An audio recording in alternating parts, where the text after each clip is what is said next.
البنوك وصل ل 40%، والمزيد من الشهادات من البنوك بعد رفع أسعار الفايدة وإصدار أعلى عائد شهري ببنك مصر. يلا بينا نشوف التفاصيل. السلام عليكم ورحمة الله وبركاته، أهلا بيكم وأهلا متابعين في القناة. ازيكم عاملين ايه؟ يا رب دايما تكونوا بخير. واللي شايف انه بيستفاد معايا في القناة فضلا وليس امرا ينزل ويشترك ويفعل الجرس عشان يجيله اشعار بكل فيديوهاتنا الجديدة. فيديوهاتنا كلها عن البنوك واسعار الفايدة، اخبارنا كلها جديدة، معلوماتنا موثوق فيها ودايما صحيحة وسبق الاحداث. اعمل لايك للفيديو عشان تدعمني وعشان يوصل للكل. يلا بينا نشوف الخبر اللي معانا النهارده. البنوك رفعت اسعار الفايدة على معظم الشهادات الموجودة فيها، والبنوك العاملة في مصر ليست البنك الاهلي وبنك مصر فقط.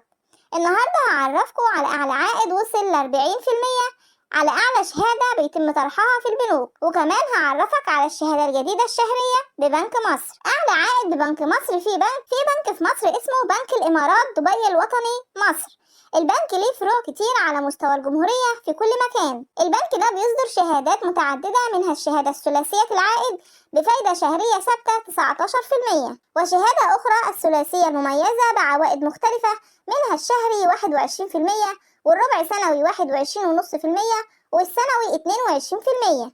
ولكن البنك بيصدر شهادة مختلفة عن باقي الشهادات، شهادة لمدة 3 سنوات العائد عليها بيكون 40.5%، فايدة مدفوعة مقدما عند ربط الشهادة، وبيتم تحصيل المبلغ بالكامل بعد ربط الشهادة. ميزة الشهادة إن العائد بيصرف مقدما، وهو مميز لبعض العملاء وخصوصا اللي بيتعاملوا في أذون الخزانة. أما بنك مصر بيصدر أعلى شهادة شهرية موجودة لمدة 3 سنوات، والشهادة الشهرية هي شهادة متناقصة.